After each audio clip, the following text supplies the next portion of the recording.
Hello, film fans. Welcome to the Film vs. Film podcast. My name is Martin Harries, your host, and I'm joined by the film encyclopedia man, Boaz Dix. We are a couple of filmmakers on occasion, but mainly can't stop yapping about movies. On this podcast, every episode we pick a topic from a film that's coming out at the cinema or on VOD. Myself and Boaz pick our favourite film from that topic, and we battle it out to decide which film will become the greatest film of all time, according to two film geeks from Wiltshire, England. If you enjoy this podcast, please leave us a review and subscribe.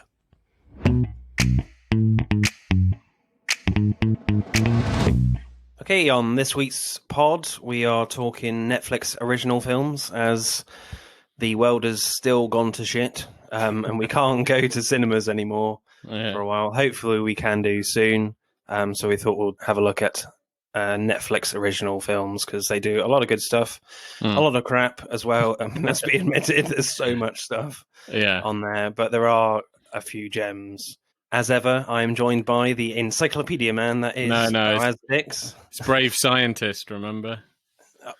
Brave Scientist today. As we're doing this on Squadcast, being responsible adults, we're doing it remotely, of course, on Squadcast. So what's your name today? Brave Scientist. Yes. AKA Neil deGrasse Tyson. That's me today. Cool. How are you? All good? I'm okay. I'm doing really good. You? I'm very well, thank you. Right, let's get right into it. My pick then for Netflix original films is Gareth Evans' The Apostle. Oh, just Apostle, and there's no the. It was actually quite a difficult choice to go with this one, because as I said, there's a lot of great gems from Netflix now. I think Roma from Alfonso Cuarón is incredible. Some of the shots in that, I'm just like, how did you do that? I have no idea. But I was really looking forward to Apostle when I first heard about it, and it was directed by Gareth Evans, the guy who did the Raid films. So I was like, oh, this, and the trailers looked amazing. So, and I quite like this one. So what do you want to go with first, Boaz? Let's go with screenplay. Yeah, Michael Sheen is in this. I really like the fact that he goes full tilt on like his Welshness in this, because you very rarely see that with Michael Sheen. Yeah, he's always trying to be something he's not. Always an Englishman. Or, Tony Blair. No, Tony Blair. But yeah, he's pretty awesome in this. He's got a few good lines. A good one early on in the film where they kind of capture one of the suspects. They're trying to get a bribery from, because they've like run out of money and run out of resources, because they kidnapped Thomas's sister, but he swapped his tickets round, so he's they don't know where Thomas is. But the ticket he swapped with is this guy that he captured. Prophet Malcolm captured this guy, and he says, "My brother, I have promised you a life of riches without the icy sting of suffering, greed, and injustice. And yet here you are, here you suffer." Then the guy cuts his throat. And it's just like, sorry, dude. You have to die now. I felt very sorry for that guy. Yeah, I didn't really deserve that. What do you think about Michael Sheen in this film? Yeah, I thought he was really good, actually. Yeah, you could tell there's a definite conflict within him. Like, he wants to do the right thing. He wants to, make a really perfect community. And you can see that it's all kind of gone a bit tits up. And he does some pretty horrific stuff, but you can tell he's not, like, mega proud of it. Mark Lewis Jones, who plays Quinn, though, does a lot more. Oh, Quinn! Quinn is a monster. No, he's horrible. I've never hated a villain so much. But with Michael Sheen, he's great, but I do feel like they leave his character at the end as a bit of a loose end, which is a bit of a shame. Yeah, I kind of don't think he might be a loose end. I think it depends how you interpret the ending. So when I saw the ending, I was like, oh. Because I can't really process what the hell just happened. The island, most of it explodes. All the people have run off. And you've just got Michael and Thomas there. And then Thomas starts to get interned into the grass. The grass starts going around.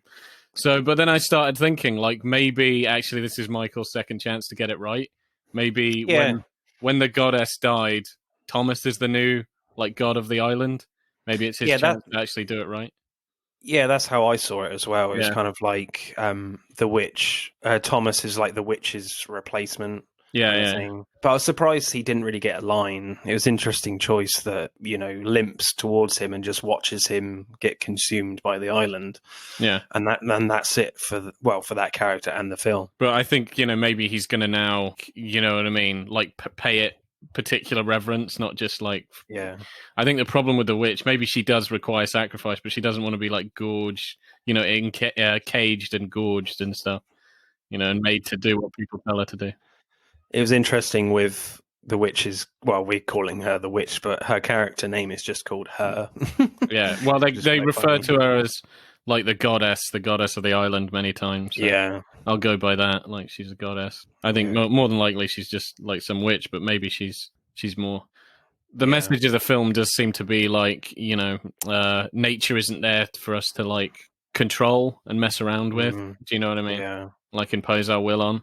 Yeah, and so and bad things happen. Like the crops are not going there. There's like a moral decay. So I think he kind of needs to fail because it's meant to prove some sort of point. Yeah, it's kind of like Malcolm is like stuck in a vicious cycle, I guess, Yeah. that he can't. He's so proud of this island and his community and this cult he's created, he can't really get out of it. It's interesting with this film, actually, because a lot of people didn't like it that much because of the way it was structured, because you don't really get to know Thomas that much. And the sister, you barely get to see her in the film, and Yeah. and Thomas is supposed to rescue her and all that. But I find it quite interesting, the character dynamics between the three brothers. You kind of, the whole ransom thing kind of gets you into the film to start off with, and then it kind of goes beyond that with the relationship with these three like villainous brothers, I guess, the antagonists, Yeah. and their relationship, and that kind of takes over the story, which I quite enjoyed. That you get to know more, you get to know the antagonists more than the protagonists, which I found quite refreshing, to be fair. Well, I kind of really liked also like the flesh out in the side plot between Quinn's daughter and Jeremy. I thought that was very unexpected and really sad when that kind of went tits up, and they both died really horribly. That's terrible. Yeah, it's quite shocking when you see her just all mangled in blood, and it's like, oh shit, that's more than an abortion. I know, yeah. And then Jeremy gets his head, his brain removed. Yeah, that was fucking weird. That guy's a monster. But I would kind of disagree when you say you don't kind of get enough of Thomas and all that stuff. Like the film doesn't need to spell stuff out. It No, there are plenty of things. It's not even where to look. It's a show don't tell mentality, and I think I admire that. That's what film is for. If you want to know what this guy is thinking or his past, like read a book. Do you know what I mean? Like otherwise it's going to be just exposition. And I was just saying like what a lot of other people were saying. Yeah. No. Well, I got to firmly disagree because I can. You can get like a good sense of him. He like seems really like very cynic of the world, and it kind of makes sense because he does tell that girl about his past. Like he used to believe in God. He used to be a missionary, and he was tortured for spreading his faith.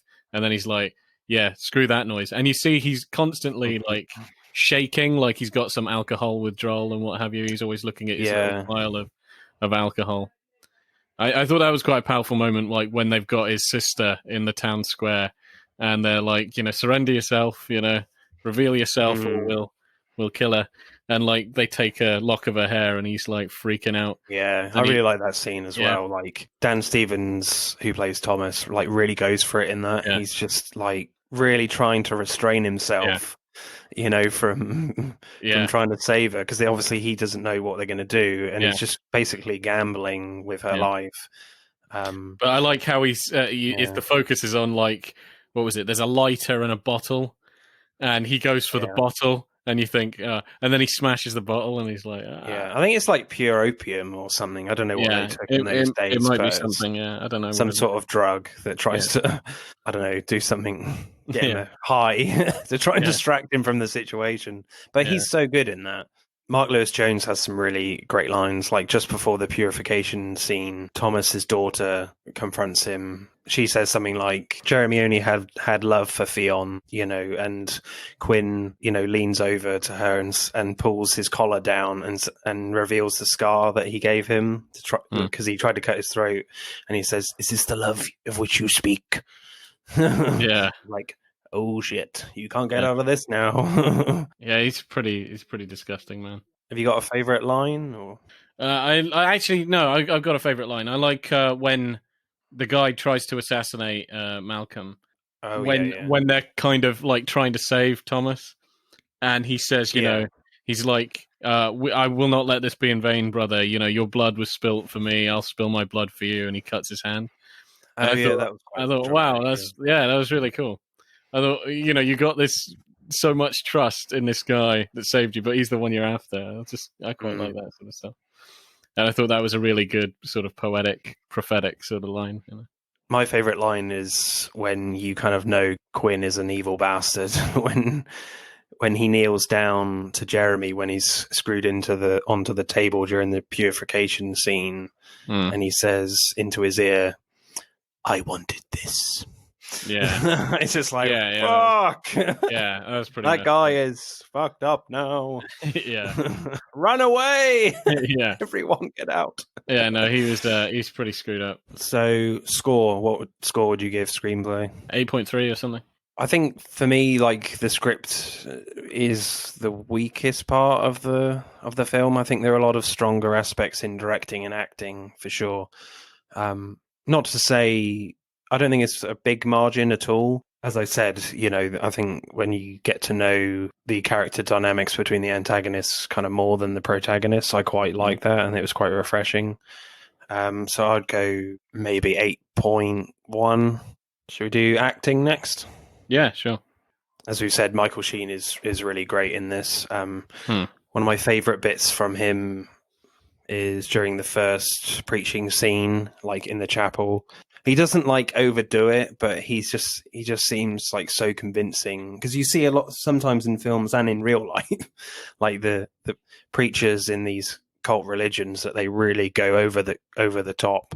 Yeah. But I think Michael Sheen finds like a really good level for the audience of a feeling that there is some uncertainty there with how you feel about the character. Yeah. Whether you should like him or not, where you stand. I think, as opposed to most other sort of depictions of like prophets and cult leaders and stuff, instead of being like really, as you said, like over the top, really passionate, really kind of like a leader, he's very humble. He's very, he's very kind of soft spoken. He seems like a nice guy. There is a bit though when Malcolm does lose it a bit with Frank, when Frank is going to like leave the island, and he tries to convince Frank to stay. He does lose it a bit, but a great moment of powerful emotion from Michael Sheen, which I quite liked. That there is an element of danger in his character, but certainly not compared to Mark Lewis Jones, who is pretty much a fucking nutter. No, he's just evil. I think one of my favorite bits from Mark Lewis Jones, who plays Quinn, there's an incredible bit just before the fight with Bill Milner, who plays Jeremy, and he's like, he keeps his rage like under complete control with his lines, and there's a great close up of him of his head, like, and the glow of the fire is on his head, and he's kind of all covered in blood because it's after he's like basically killed his daughter. And he's just got this great, like, controlled rage in his face. I was like, fucking hell, he could explode at any moment, Yeah. And the subsequent fight is, like, so convincing and just so... Well, I think it feels, like, really painful. Yeah. In that. Well, I think a lot of the violence really does feel quite visceral and quite unplanned. Like, people just throwing each other at walls and just, like, going at each other. You're like, what the fuck? Especially, like, kind of in the second half, it really kicks off. So, with his fight with Jeremy, I mean, that was pretty crazy. Then when Thomas, like, escapes, do you see where he stabbed those dudes in the face? With that was crazy. Oh, Yeah, I and didn't that expect and that. that monster or whatever the hell that is, that Well, like creature. the witch's servant with Yeah, like I don't know what you would call it on his head, just like yeah, a leather mask yeah. thing, It looks like a basket or something. like a beehive. Yeah, yeah. It's really crazy. Yeah, But their yeah, fight was pretty brutal Jesus as Christ. well. Yeah, that was something I wasn't expecting. Like his fingers all got mashed up. Yeah, and he sounds horrible. Like the guy that like plays him, he's very Mm. inhuman, you know. Yeah, that was really messed up. Like so, yeah, the violence is really kind of visceral. It's really real. You're like, Because Jesus like the Christ. sound effects are quite high and high volume, and the music is really like ramped up in those scenes as well. Mm. It's pretty insane. There's a lot with the music. There's a lot of like crescendos where it just builds and builds and builds and gets unbearably loud in the scenes, Yeah, which I found really great. And then Mark Lewis Jones after the fight with Jeremy, and obviously Jeremy runs off, and he orders the purification of Jeremy, and like his eyes are just like they're completely filled with evil, and he just looks completely like a madman, and you're like, fuck, yeah. the guy, you don't know what he could do next. And like when he was threatening the women that he was gonna like feed their babies to the goddess or whatever. That's pretty fucked up. Yeah, he's a pretty evil man. Yeah. I guess the female characters certainly don't get as much screen time as There's the no male screen ones. There's not enough female characters, I don't think. And like, Hmm. certainly, Thomas's sister, there's like hardly anything of her, and she's the main Yeah, reason but that Thomas is there.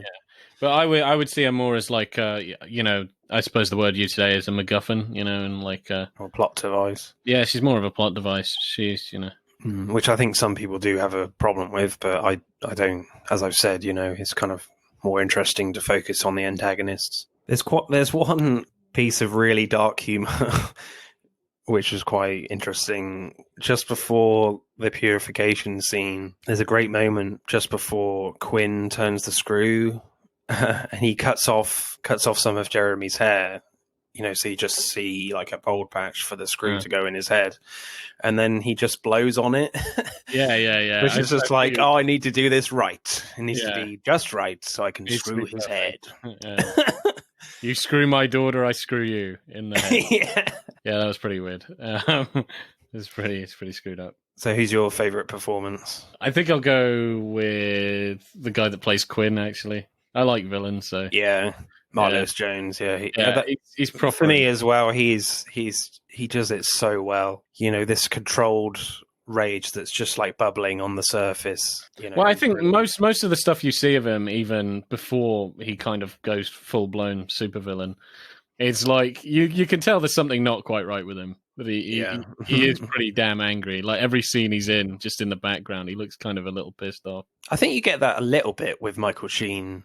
Yeah, who plays Malcolm as well, but he's a little bit more controlled. Yeah, and I think his is more like it's a frustration that's like he's worried about his people, sort of thing. It's like there's the other guy, I don't know, he just seems a bit nuts. When they pull out, that was quite shocking, where they're pulling out a lamb out of her mother, sheep out of her mother. Yeah, and it comes out all black and covered in blood, and its throat is, messed up. It's still alive though, and he just throws it into a pail of water, like, God damn it! With nothing. Yeah, you think, Jesus Christ, this guy. He needs to see an anger management therapist or something. So, acting score for me, as I said, Mark Lewis Jones is incredible. I think Michael Sheen is great as well. Dan Stevens, incredible. I think I'll probably go with a solid 8 because I think the female characters are good, but I think they need more to do as well, I think. So yeah, I think I'll go a solid 8, I think. How about you, sir? Yeah, maybe maybe the same, actually. Maybe an 8. Cool. Directing then.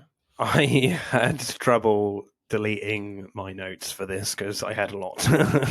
No, I really like the directing. I think, first things to say is as soon as the camera's on, like, because it starts with like a crescendo of like music, and I don't know, it's like really, loud, like a load of people going, yeah, like a harmony, yeah. Yeah, it gets and then so cut to loud. silence.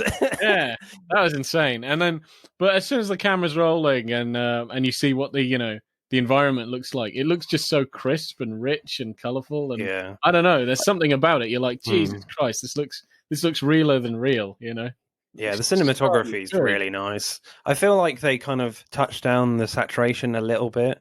Hmm. I don't know, and on the reds for the blood, they like pushed it up to make it more visceral. Yeah, I don't know. That's how I felt. yeah. No, I really like the look of it. It was like just I don't know, it just looks so good. Yeah, the production design looked amazing, and you can tell that Netflix definitely put a shitload of money into their films. Yeah. Because I think now Netflix they have a bigger net value than Disney now, which is quite incredible.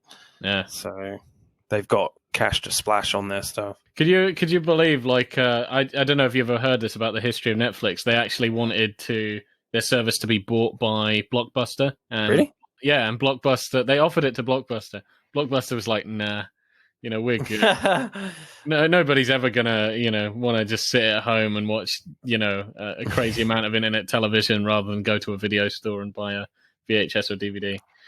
So yeah, they shot themselves. Yeah, I feel like that was a mistake. That was a big I think when it comes up to cock-ups of the century, Hitler invading Russia is probably number one, and number two is probably that. So there's a lot of great scenes I love in this. A few little ones. There's a cool shot of Thomas like walking down the corridor, and he's looking at all these jars of blood, and you see like a ghostly lady, which we now know as the witch.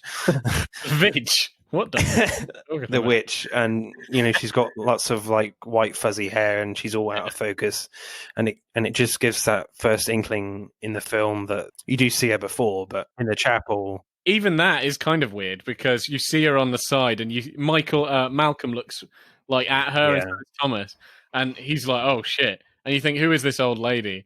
And I like when he goes outside and he realizes like she couldn't have possibly have been at the window. The window is like 6 or 7 feet off the ground. It's like, what the hell? Those early scenes kind of give you that early impression, the early creepiness for the film. It just gives it a nice first interaction with the creepiness, if that makes any sense. No, yeah, there's a lot of kind of like really weird, mysterious stuff as it kind of goes in. And then moments later, Thomas like cuts himself on his key to his room. Oh yeah, I quite like that. Blood drops down, and the camera's like really low to the ground, and the blood, almost as if it's moving independently. It's not like moving through gravity. No. It goes, slowly trickles down the floorboard, and quickly cuts to the witch going. Licking it all up. I was like, oh shit, I forgot that happened. No, that was pretty creepy. That scene did like stick out in my head because of just how much it's like, oh, you get like faint hints of the supernatural. It's like, oh my god, no, this is full blown supernatural insanity. Yeah, that was pretty cool. But I liked how he even cut himself. Like it was like he doesn't want to give blood and do this crazy stuff. So he gets his neighbor's jar of blood and pours it into his jar, and then cuts himself on the key, and you're like, oh. The neighbor must be kind of pissed off. I'm like, what? I swear I poured more of my own blood in this jar. Yeah. What the hell's going on? Exactly. I'll nick someone else's and chain reaction. Yeah, you bugger. I must have lost like 2 pints. You can't take a pint of my blood. Yeah. We've talked about this scene a little bit, but there's a great scene, little action burst, if you will, in the chapel when Malcolm discovers that someone's been out after dark, and he lines them all up on their knees, and they all have to say a line from Malcolm's book, their cultist book, and Thomas notices that one guy, is kind of like a spy, and he gets his knife out ready to attack him, and then there's these really great cuts, really quick cuts of that scene where the guy gets speared really quickly, and there's a great shot where it pushes right forward onto all the guards with all the spears, and then there's a overhead, and then there's a really great shot when they all impale him, and then one goes straight into the floor in a close-up, which I found great, and it just shows you that Gareth Evans has real flair for this stuff when it comes to action. and it just felt really brutal as well. I was like, Yeah, fuck. yeah, And definitely. it goes like really quickly. The whole scene, that whole attack is like, I don't know, like 5-6 seconds long, filled with about 4 or 5 shots. It was brilliant. You got any thoughts on that scene? Yeah, no, it was really good, and a lot of suspense as well. I did like. Well, I liked everything about that. That was really good because, I mean, from a script point of view, I know we're talking about this, but like he's about to get caught. Do you know what I mean? It's like it's so close. It's like, and Yeah. I like the interrogation method because it's basically he has them lined up, and you're like, what's he going to do? He starts quoting a verse. You're like, where's this going? Ask the guy to finish it. He finishes it. Asks the other guy to carry on. And you're like, Oh Thomas. shit! Has he read the book? Has he done exactly, homework? exactly. I think that's also the beauty of like the camera work and stuff like that, because it's very clear he hasn't. It's like it goes straight to him, like, oh shit, It's like watching the line go down. It's like getting really intense. Because it's great acting from Dan Stevens in that moment, because as you said, straight away, pretty much that he hasn't done his homework. Yeah. So you know that information right from the start of that scene, really. Yeah. And it just reinforces like the cultish nature, the religious cult. Like you got to literally know these pages off for by every heart, word. But I just love like how frenetic the camera is. Like it's like oh shit, it's coming closer. Oh shit. And so, yeah, it really gets you a sense of that, I think, in the camera work as well. And one of my favorite scenes is, which I call the River of Blood scene. Oh my God. Yeah. You remember that? Okay, remind me again. You don't remember the river? No. Really? No, well, I probably do, but I don't remember. When he unbricks the wall and goes through the tunnel and he's getting cornered and he has to go into the river, but it's yeah. And it's all filled with blood, and it's just so disgusting, and it's like, oh my God. And I'm not a fan of water. I don't swim very well. So it kind of freaked me out a bit. I love where he sees the goddess or whatever, the witch, and she's coming. Yeah. That really that fucked me up. I was like, what? Just before that, there's like a chicken like going mad, going nuts or something. You're like, oh fuck, get away! Yeah. And you think that's the end of it, but no, the witch just like slowly rises up in the foreground out of the blood. And you're like, oh shit! Yeah. And then she like slaps the side of the wall, and then it's just a great chase scene. Yeah. Out of that, I was just like, this is really good. Yeah. Really. I think. Yeah, definitely. I think there are like different ways you can do sort of like really scary scenes. You can just make a loud noise and just like literally jolt you out of the fucking chair, which I dislike. It's bad for my back. I almost break my back. Watch a mildly scary film that does jump scares. Good God, I'm gonna need a chiropractor. It's fucking horrible. Yeah. But the thing I most like about like scary moments are actually the ones where it just happens, but there's no noise. And you're like, oh, Jesus Christ. And it's more like, oh, shit. And as the creature is very calm or whatever. Do you ever get that really kind of like cold feeling? It's like a cold just up your back. Yeah, like up on my back of the neck and my head. Yeah, I get it from like the base of my spine all the way up to the top. It's like same, goosebumps. Yeah. It had a great sense of claustrophobia. I was confused when you said the River of Blood. To be honest, I didn't actually notice it was blood. I just thought... Really? I had no it's idea all what red. I don't know. It just could be red water. I don't know. I thought, maybe it's their irrigation or sewage system. Or... Possibly. Yeah, they eat a lot of beetroot. I don't know. I thought you were constantly talking about The Shining. I was like, what fucking movie are you talking about? But they run a beetroot farm disguised as their religious cult. yeah, definitely. The scene that always makes me wince and just look away is the purification scene when they strap Jeremy to the table. Yeah. And they screw his head, and it's just like, oh my God. But the shots leading up to that is really interesting because there's a lot of like floaty wide shots that kind of drift, becoming a Dutch angle almost, building up to it. And there's some incredible like POV shots of Jeremy And there's one in particular when they've got him on the table, and the camera is at the point of view of his eyes, and after every crank in the vice, it kind of like tilts further up to this, pointing at the sky, and then at the top you hear this crunch, this crack of his skull. Yeah, that's and pretty then the camera lens like fills with blood, like smearing the camera lens. It was like, oh, yeah, you know, that shot in particular made me shiver a bit. Yeah, no, it was definitely unexpected. It's a POV shot, really, of basically his retinas being fucking destroyed or whatever, you know, from the inside. Yeah, I didn't think it was going to do that. That was a really good shot, actually. Yeah, some really creative directional choices in that, I think. And then when the screw like enters his head, oh god, it's just it's horrible.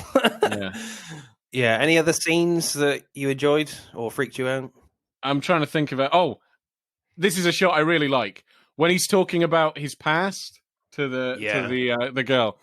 And it has a shot of his face and a burning cross, like reflected in his iris. I fucking love that. I really love that. Yeah, that was in my favorite shot, actually. Yeah. And then there's a great cut where he's literally being dragged through the mud, like really quickly, and the camera's like, it's a bird's eye view, and it kind of tilts backwards, and then this, you know, everything's all upside down, and then it slowly tilts back upright. It's just a really like revealing the burning cross. Yeah, a really beautiful shot, actually. Yeah, that was really good, and a great way to just build tension in that. You know, it's also got like, you know, the symbols of the film. Basically, it would be an amazing poster for the actual film. I think the poster for the film is incredible, but that also would just make the poster for the film. One other scene I just want to quickly talk about for directing is when Thomas is on the rack.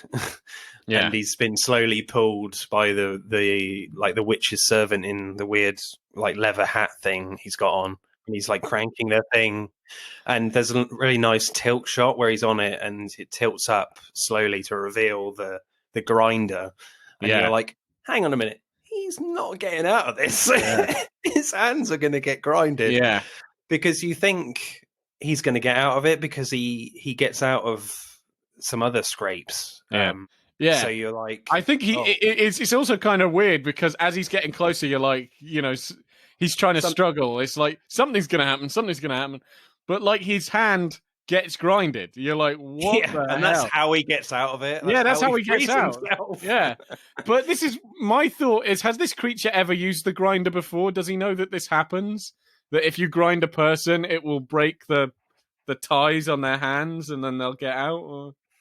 Or was he trying something new? I don't know. Is he just bored? Yeah, maybe. I don't know. Maybe just making a lasagna for the witch. I don't know. Yeah.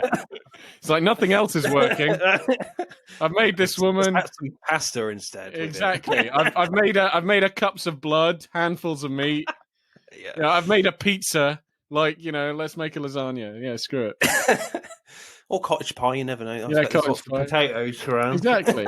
Maybe the problem is she just doesn't like blood. Maybe she's a vegetarian. She's like, get the fuck yeah. You need some flavour in this. Exactly. Get some really nice crops. Exactly. Why can't you use some spices and some herbs? Yeah. God damn it. Yeah, man. Yeah, I know, man. Get some flavour in my diet. Yeah, exactly. A little curry sauce and everything would have been fine. But also, when he gets off, the fight is like really brutal again, and the sound effects are really loud and visceral. And as well as the music, it really goes for it with the music in this film. Really loud in the mix. Yeah. I've just got to say one thing: like Thomas gets stabbed a lot. He gets stabbed a hell of a lot. You know, Mark Lewis Jones stabs him a few times. Doesn't he? Yeah, he does. Yeah, he gets stabbed so much; it's crazy. But yeah, that creature stabs him a couple of times. I liked how he died. That was pretty cool. Because didn't he stabs him in the face with the hook, and they're struggling, and he's going to push them like both into the grinder. And he sees a lever, and he's like, boom, and then the counterweight, like you know, flies down. Yeah. I thought that was really good. Gareth Evans definitely saw Predator. Definitely.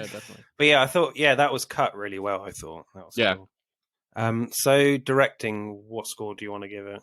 So I think this is one of the cases where I would actually put the directing above like everything else. I think genuinely it is a beautiful film. Yeah. It's a really gorgeous film, and the shots are really memorable. And it just looks really good, you know. Yeah, cinematography, we haven't mentioned that much, but it's really quite beautiful, actually. Oh, yeah. Yeah, it is a very beautiful film, and just compared to the other film, I must say. Oh, yeah. I mean, I'm not exactly sure why I chose that. So, yeah, let's lay into my film in a minute. Just like hold your horses. But yeah, no, very beautiful film. So I might give it like a 9.2 or something like that. Yeah, oh, that's quite high. Yeah, it's pretty high, but I would watch it again, not just for how it looks, really. Just turn off my brain and just actually look at it. Yeah, I'm not sure I'd go as high as that. I think I'll stay in the 8s, I think. So it's certainly not Gareth Evans' best film. His best films definitely are, the Raid movies, especially the first one is incredible. Yeah, they're crazy. I think the only negatives I would put maybe is a tad too long. Not by much, I don't think. I think you maybe lose like 2 to 5 minutes. That's it. But I love, the whole pacing of the film as well. Because I think directing, you have to be aware of that, definitely. I love the fact that it does have quite a slow beginning, and it certainly takes its time until you get to the halfway mark, and then everything builds up to a big climax. I love films like that. So I think I'll give it like an 8.7. Let's tally up the scores for Apostle.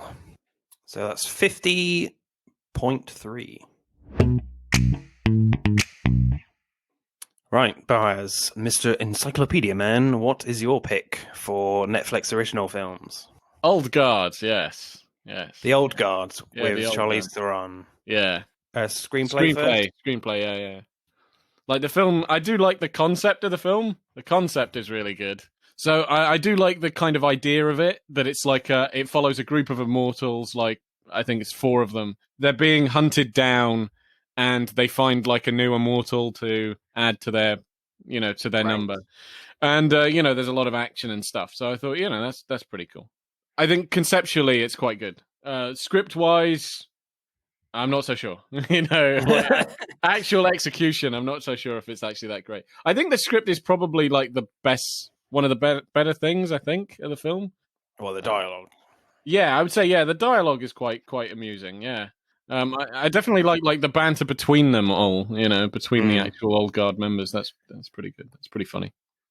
Like the opening dialogue that Charlize Theron says in voiceover is quite interesting in terms of morality. She says, "I've been here before over and over, and each time the same question. Is this it? Or will this be the one? And each time the same answer, and I'm just so tired of it." Yeah. It's got, interesting points about morality, which you see a lot in vampire films. What's the point in living like all the time? I don't think they lean into it a bit, but I think they focus a lot more on just the action stuff and don't really like focus in the script so much in the morality of why should they be immortal or not. I think the character of Booker certainly is tired of being immortal. The fact that he does portray Andy, Charlize Theron's character, to try and figure out a way for the CEO, the scientist guy, to try and find a way to make them mortal, to kill them. Yeah. Because they're just tired of life. But I don't think they lean into it enough for me. Yeah, no, I kind of get you. I would say, like, at the end, like, they do talk about it somewhat. They talk about it at the beginning. She's always like, she always descends into that, oh, we're not doing any good. And at the end, it's, it's addressed as a kind of, like, big reveal of... It didn't really hit me that hard when... Copley, that's the one. So where he's like, oh, I've been studying you. You've actually done a lot of good. And it's like, okay, great. That's good. I don't know. It didn't really hit me that much. I was like, okay, fair enough. I think where I say that there is kind of like, I did like, I suppose, the script or the kind of general ideas of it are kind of what it wrestles with is the bad guy. I don't actually think the bad guy is that bad, to be honest with you. I don't think he's like... No, because he's trying to cure dementia. He's trying to do a good thing. like if anything, it's like I suppose you say the moral question is like they're a group of immortals. They go around saving people. They're still people, and he's gonna use them to like cure all of mankind's diseases. You know, obviously they've got to make him sound somewhat villainous, so you know it's for money or whatever. But I think at the end of the day, I mean, who cares if he cures all of the Earth's diseases? I mean, Yeah. he's a good guy in my book. But I think But the yeah. morality thing is like they are going to be tortured for a very long time until he discovers what it is, and I don't think they've Yeah. exactly consented to being guinea pigs. No, well, they were kidnapped. So. Yeah, well, they were kidnapped. Well, I think like moral wise, if you kind of were to like extrapolate the dilemma of the film as Yeah. some sort of moral lesson, especially you look at the villain, it might be to do with things like animal testing and things like that. Yeah. You know, I think it's definitely got a sort of vibe like that. You know, is it really right to like take an animal and torture the fuck out of it? I don't know. I guess they had to make him like really dislikable and make them kidnap them and torture them so much. But I mean, it's such an easy solution. Harry Melling, who plays Merrick, could have just asked them really nicely, "Can I just take a bit of your blood and so we can just test your blood so we can try and cure dementia? Is that all right?" I'm like, yeah, sure. End of film. Yeah. Or even if the blood doesn't do, can't he just say, "Can you just come here once a week? We'll put you under like really strong sedatives." Because they say like, "Oh, we're not doing enough good." They fight for good. I'm just like, well, just give the guy some blood. And you'll cure dementia. That's doing a lot of good. Yeah, I know. So, but no, we got to kill people with axes. Exactly. Yeah, with axes. I do find it kind of laughable because I think Copley even says like they go like, "What pharmaceutical company has a private army?" And he's like, "Oh, they all do these days." It's like, really. So I didn't see that in The Constant Gardener. Yeah, exactly. I didn't see that. Behind Ralph Fiennes is like the fucking SAS or something. Like that, I don't know. It's just completely ridiculous. So I didn't really buy that. I thought that was ludicrous. I was like, could you imagine Boots? You try to steal something from Boots and descends like some paratroopers. His personal guard. I'm like, oh, okay, sorry. I'll put the paracetamol back. Sorry. Yeah. I find that a bit laughable. Like, maybe the evil organization could have been a bit eviler. And also, like the CEO, you look so young. I know this is, I'm kind of glad that you get like a young, innocent-looking villain, but he looks completely harmless. I thought Copley was the boss. I thought, he was talking to Copley in the car, and I was like, "Who are you to start making demands of your boss, man?" It's like, like treating him down. I'm like, "Oh, shit, he's the boss." Oh, okay, fair enough. And it's such a shame because Chiwetel Ejiofor is usually amazing in everything.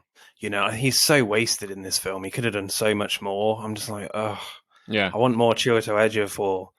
There is a bit of an irritating scene that I didn't like when you're first introduced to Nile, and she's been asked to, we're in Afghanistan, and she's asked to check out this guy. To get information out of him, and then like she's asking all these women like, do you know this guy? She's got a picture of the guy, and they're talking to her, and then they point her to the room, and she eventually gets killed. But I'm just like, that scene didn't do anything really for me, and it's just like, why are we kind of faffing about having this chat with these women in Afghanistan? Just the whole point of that scene is just to kill her. I'm just like, just get on with it. Just kill her, for God's sake. Wow, you sound amazing. You sound like a really good human being. But she's supposed to be immortal, obviously. Yeah. But that scene doesn't add anything to her character. I would kind of disagree there. I think it's a sort of save the cat moment of like, yeah, she's definitely a good person. She's very like in tune with the local customs. She's quite clever. She's very altruistic. Yeah, she wants to keep this dude alive. But I think it was just the fact that she was just being respectful and doing things by the book. It didn't really make her character that interesting right from the off. It was just like, you could have done something more interesting before she gets killed. To get her more likable. It was just a bit, just kill her, for God's sake. Get on with it. Fair enough. The story. Because I think for this film, I'll talk about it in the directing bit. Yeah, so that kind of annoyed me a little bit. But Yeah. there are some good lines. There's one good one from Harry Melling, who plays Merrick, the CEO. They're in the car and they're talking. He's talking to Chiwetel Ejiofor. They're talking about the footage that he's captured of them, coming back to life. And he says, "No, the footage is a $200 million snuff film. It doesn't give her the how." Which I chuckled a little bit about that. Yeah, that's pretty good. That was funny. Yeah. But you remember when he was talking about, like, is this your boyfriend? And he gave this long, like, poetry about how much he loves this guy. I quite like that. Oh, that was cute. It was really... Yeah, I did think about that a lot. The film has a weird perception on, like, gay people. Yeah. It was a bit odd, because obviously after that they kiss. Yeah. The two characters kiss, Nikki and Joe. Yeah. And the guards, like, pull them away, like, quickly, and it's like they were grossed out by it. But I'm just like, I don't know, it didn't sit well with me. People in that profession, I know they're just grunts, but they wouldn't do that, I don't think. Well, I don't know, they're evil security guards. Like, plus, I mean, homophobia exists, man. Like, it's just a fact. Yeah, I mean, they could have just treated it like that and just... Yeah. I don't know. It just... I don't know why you need that. It's like there's all these campaigns now where one I remember is that there's a campaign of people that have got scars on their faces. Like, why are they always villains? Not everyone with scars, are bad people, if you know what I mean, Yeah. I think it's just with that scene, I think they could have handled it a bit differently. I don't know how, but I think they didn't handle it well. I don't know. I think it was fine. I think it's just the fact that, yep, they're homophobes, and, like, these guys genuinely love each other, and I mean they killed them, so that's pretty cool. Like, whatever. I actually kind of like the sort of treatment of same-sex couples and stuff like that. Like, Charlize Theron is almost certainly a lesbian in this film, and those guys are gay, and so it's not really. It's like you don't see enough of that, I don't think, in action films. So no applause. There's another cool bit from Charlize Theron near the end, when they unstrap themselves from the lab, and Charlize Theron says, "This changes nothing. We walk out of here like always, together. Let's get this motherfucker." Yeah. And they have this really cool walk, Yeah. And they go out and kick some ass. Yeah. Got to have a motherfucker in there somewhere. Oh, yeah. And if there's not, just Samuel Jackson just materializes and says the word and disappears. That's what he's for. Yeah. There's a really great moment from Marwan Kenzari, who plays Joe. Sorry if I butchered your name, but during the end, he says, "You shot Nikki. You shouldn't have done that." And I like that. Flips him over the head, and he lands on his head and snaps his neck. I was like, "Oh shit, that was awesome!" Exactly. Yeah. It's like, dude, like, he can survive being shot. I can't survive getting my neck broken. So, I'm trying to think of, like, other lines I quite liked. You don't speak Russian, do you? I like that. That was funny. Oh, yeah. They come back to that, don't they? Yeah. My favourite line is actually when Andy takes out a load of guards in the church when they're just outside Paris. And Chiwetel Ejiofor says, "I strongly recommend we leave right now." That was good, which is like, yep, that's very sensible. Because when they're in the van, and they bugger off, that was quite funny. Yeah, no, I like the whole, she needs help. It's like, that's not the signal. He just waits for her to kill everything, and then okay, that's the signal. Is that your favorite line then? No, I don't think so. I would say maybe my favorite line, and probably it would also go into, like, my favorite sort of performance, is maybe, like, the monologue with Booker. Yeah, Booker, where he's talking about, like, how if you're immortal, everybody you love you'll see them, like, get old and die and stuff, and they'll want you to, like, share your immortality with them, and then they'll hate you because you say you can't, and I quite like that. I thought that was pretty good. Yeah, Matthias Schoenaerts, I think. It's very difficult spelling. Yeah. Again, sorry if I butchered your name, but yeah, if you butcher his name, he can butcher you. You've seen him in this film, right? Cut your head off with a giant circular axe or whatever. I don't want to meet him in Dark Alley. With a whiskey in his hand. Yeah. Didn't you find it funny how the bad guy, like, grabbed one of the axes, Like all of the guards. Oh are there. yeah. And he's, what the hell are you going to do? You know? It was like he could probably just cut his own bloody foot off. Yeah, exactly. Yeah, I don't think he's ever held anything sharp in his life. You know. Well, scalpel maybe. Yeah, maybe. Yeah. So, score for screenplay. What would you give it, Mr. Encyclopedia Man? It's just, I think there's a lot of like wasted potential, I suppose, you know, like in the screenplay. So, you know, that's a shame. And I think, like going back actually just a bit to the story, like some gripes I had with it, it's like they introduce a lot of stuff. And it does seem like somewhat like sequel baiting or just like too much stuff, you know, about like the powers and stuff. Like not necessarily where the hell they come from. There's not like any lore about that. They just happen. But it's like, oh, yeah, we're immortal, but like sometimes we can die just randomly. Like that happens, you know, and then that becomes a plot point. Like, oh yeah, Charlize Theron can just die now. I didn't mind that so much. Yeah. To be honest, I think that was quite one of the good ideas. Actually, that at some point they will stop regenerating. Well, you know, I'm just saying, there's like quite a few things introduced. Also, that other lady, like her, you know, girlfriend from thousands of years ago. Yeah, she's still alive. You know, she has a random dream about her. Yeah. I don't know. It just felt like quite a bit be introduced. Maybe that's not a problem, but that was just me. So score? I'll give it a 7.3. The character work is okay. It's not amazing. So I'll probably go 6.8, I think. Directing then? Let's talk about like the action, I suppose, and then I'll move from there. But yeah, the action was really good. I quite enjoyed that. It's like, you know, beautiful ballet of death. That was entertaining. I quite like that. So I can get why a lot of people watched it. I think beyond the action, there's nothing like, I suppose, too flary or too kind of standouty, you know, in the direction. I quite like the fight on the plane. Was quite cool between Niall and Andy. You know, with the R&B music kicking in, that was quite cool. The only thing I would say is like Niall was pretty dumb in that. Like at the end, like she breaks her leg. Yeah. Or her arm, I can't remember which one. Breaks her arm first and then breaks her leg. Yeah, and then she continues to attack her and then breaks her other limb. I'm just like, what are you doing? You've lost. Yeah, call it quits. Anyway. Yeah.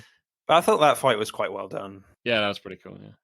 But again, I find it really annoying, you know, these flashback scenes where you show a bit of the story like halfway through and then you slowly get back to that. It cuts back and you get back to it. Like right at the start you see Charlize Theron like being shot in the head literally from the first or second shot, you know, in that first scene, and you literally immediately know she's immortal, and it's like, oh, okay. And then when you get to that scene when they all get mowed down with all the machine gun fire, it just has no tension in it at all. And it's just like, well, I know they already die. Why have you shown us this already? Yeah. I don't understand. You're not building any tension because we know they're all dead already. And we know they're immortal already. It's just like, why have you done this? Yeah. I don't know. It just annoyed me. I'm just like, it would have been more fun to just discover that in the story, you know? Did you have the same feeling with that? Or? One of the things I'm trying to struggle. Did she get shot before that moment? Like, yeah, literally the first scene is you see like a guy emptying out his magazine and all the bullet casings coming out, and you see everyone just on the floor dead, shot to pieces, with Charlize Theron's voiceover, and then you cut to Morocco. Well, I thought like, wasn't it like flashing back to Morocco? Yeah, they go back, but in that scene you realise, oh, they're immortal immediately. You know.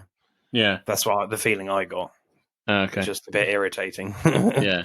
I think maybe they could have done it better. Like, even if you're doing sort of like maybe a flashback, like don't let on that they can come back to life, you know, or that she's done this many times or whatever. Just be like, oh, I'm going for a typical mission, whatever. Yeah, what they could have done is like you have a bit of like the storm of that little outpost, and then you get to the scene where all the lights come on just before they get all shot up. Yeah. You know, and then cut to Morocco. Don't tell us that they're immortal right away, because what is the point in introducing your main characters dead? I'm like, oh, okay. Well, what am I going to watch now? You know, they're like, oh, they're immortal. Okay, well, that's boring. When you get to that scene. Yeah, no, that would have been much better. I quite liked it when Niall like pushes Merrick through the window and the camera follows them all the way down. all the way Yeah. down the building to the car. I was like, whoa, shit! I did not expect actually, that. okay, no, that was really good. I did like that. And then you see like Niall all mangled, and Yeah. you have again another mangled hand. Who would have thought it? They will have two films with mangled hands in it. It's becoming somewhat of a trend, I think. Like, Yeah, actually, we should do like a film just about mangled hands, like really. film Well, we're versus doing two of film. them already. We're doing two of them already, but maybe a theme, like the most mangled hand film that you can think of. All right. It's just an idea. That's why you're the idea man. I'm just, Yes. I'm just the good. I'm the good face. I enjoyed the medieval stuff in this 16th century, and where with Andy and Quinn. I quite liked the bit where Quinn gets captured and she gets put into the metal coffin, and there's a shot, fairly cliched these days, but where the gate like closes in on Charlize Theron's perspective, and the last thing you see is her being dragged away in the metal coffin. Yeah, was quite cool. Yeah, it's quite good. I wanted more of the medieval stuff. Yeah, I guess they're quite conscious. Obviously, they don't want a scene to be too like the Highlander films, but why not though? Why not lean into it, update it a little bit? Exactly. And I wanted more of that. Yeah, there can only be one. So anyway, I actually liked, the drowning scene, where she's actually thrown in the coffin and drowning. I quite like the look of that, where she drowns and it's that was completely terrifying, really. Yeah, it's just like, being drowned over and over again. It's like, yeah. Can you imagine that? Yeah, that'd be pretty weird. Awful. Yeah, that's actually my favorite shot. Yeah, that was a really in a weird good way. Yeah, no, well, because it was the one shot that made me like feel something quite dramatically, Yeah. I think if we're talking like physics, I don't think that would work. Like, she may be immortal, but does she have like infinite amounts of oxygen in her lungs or something? Well, no, it's just the fact that she regenerates and she immediately drowns again. So over and over and over. That's good. Like, you could be a swimming champion, deep sea diver. Yeah, well, I'm not sure they did that in the 16th century. I just feel this film was way too long, though. To be fair. If you're not going to lean into the morality stuff enough, and they obviously used a lot of action scenes, they obviously put a lot of effort into that, but I'm just like, they could have cut so much out of it. There's so many, I know you love a transition shot, but there's so many like transitional shots of them just walking about. I'm just like, get to the next scene. Like, you're making me feel bored now. Just get on with it. Did you find that? No, I don't think that ever cropped up in problems with the film. Yeah. Just walking. Stop walking. No, I didn't have a problem with that really. All right. Yeah. I was just like, come on, get on with the bloody film. Stop faffing about. Maybe they just like to walk. I don't know, I don't know. Yeah. There are cars, I mean, anyway. Maybe when you're immortal, appreciate the little things. Walking, killing hundreds of people. Yeah. So I mentioned my favorite shot was the drowning in the coffin. Yeah. What's yours? Yeah. I think now you mentioned it before, like maybe actually when like she fell off the roof with him. Yeah, that's a really good shot. That is generally quite a good shot. And it was quite shocking. I didn't know that was going to happen. And it was like, the fact that the camera literally follows them down, as they free fall was quite cool. Yeah, that was pretty cool. Yeah. Score for directing. I'll give it a 7.5. Actually, 3. 7.3. Okay. 7.3. U-turn. Yeah, I mean, I really enjoyed the action stuff. I thought it was really slick and well done. That's about it, really, for directing. I think, I think there's a lot of fat on the bones of this film. Yeah. So I think I would give it a solid 7, I think. I think, if maybe the plot was a little more compelling and, some more kind of like interesting things were done with like the camera work and what have you, it'd be a bit more memorable. But well, it's one of those films where you're happy to watch it like on a Friday night if nothing else is on. If there's nothing else on your Netflix list, just stick this on. Yeah, exactly. Just watch some guys kill something. It's like, it's pretty cool. So acting then. To be fair, there's some good performances in this. Charlize Theron is always great in everything she does, pretty much. Apart from maybe A Million Ways to Die in the West is pretty awful, but it's awful film. I quite enjoyed Marwan and Kanzari's speech, he gives to Nikki, and the other guards, as we said a little bit before, when he's, expressing his love for Nikki. It's just really convincing. He's really good in that. Yeah, I think with me, most of the acting was fine. I think with me, what kind of annoys me about the acting, and I would actually even give it, say, maybe like the weaker thing in the film to me is mainly Niall. Just I don't know. I'm not saying she's a bad actress or what have you. I just don't think she could carry this film. I don't know. I just No, didn't really there's think nothing. much There's about not enough interesting about her. But I think even with what was had, I don't know. Maybe another actress could have done something with it, but I don't know. She just felt really bland. I was like, Yeah, as I said in that scene in Afghanistan, there's not enough there to introduce her character, make her interesting. yeah. Well, I think like they do like some attempts.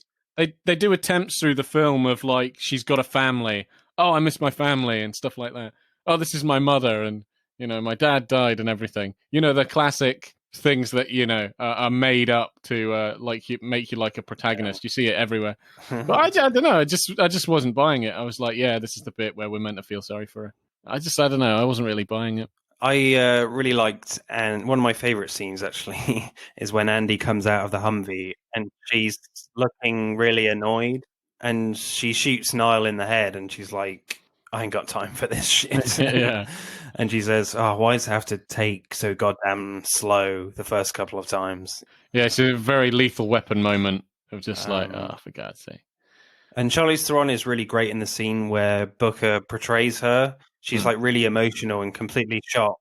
And before that, she's really like steely and a real leader. And then she reacts like really profoundly because in her mind, none of them would do that to her. No one would portray her at all. She wouldn't give that a second thought. So she's just, because they've been together for like centuries. So she does not expect this whatsoever. And she's just really brilliant in that scene from both of them, actually. Yeah. Matthias is good as well. Yeah. Yeah, no, I quite liked the acting from, is it Brooke? Booker, yeah. Matthias. Blah, blah, blah. So I quite liked him. I would actually say he's like my favorite performance. It sounds kind of strange, but yeah, I think I would give that to him. I just, I don't know, he just seems quite genuine. Really? Yeah. He just seems like a genuine guy. Yeah, he's very good. But for me, my favorite performance is definitely Charlize Theron. I think she's, as I said, pretty much good in anything she does. Yeah. There's so many films I haven't seen of hers, which I really want to see, like Tully and Young Adult. She definitely brings... I mean, if she wasn't in this film would be pretty bad, I think. Fair enough. Yeah. I thought, she was good. I don't know. It's like she seems quite... I suppose she's a tough guy most of the film, So apart from, I suppose, as you said, like moments where she's betrayed or, flashbacks and stuff where she's genuinely quite worried. And then I also like towards the end. So yeah, there is a range. Through most of it, she's quite. It comes across pretty heartless, I suppose. But yeah, she does a good job. She does a good job. And I quite like the action from the actors at the end because it's all really slick between the actors. They're all like working together seamlessly, and you can tell the actors have worked really hard in these sequences and rehearsed it over and over and over again to make it seem seamless and really slick. So I did actually quite enjoy that and appreciate that. Yeah, that they've put a lot of work into it. Yeah, no, I mean, I think that's just kind of like the main standout thing for the film, and definitely. It's just kind of the action. I mean, that's good, but it's kind of a shame as well. It's just like it does seem like it's not enough. It's not really enough. It's not really enough. I don't think, as we talked about this, I don't think the plot really, I don't know, uses its premise as well as it could have. And, it's just, there are things that are kind of lacking. So, but, yeah, the action's pretty good. So scores, Mr. Encyclopedia Man.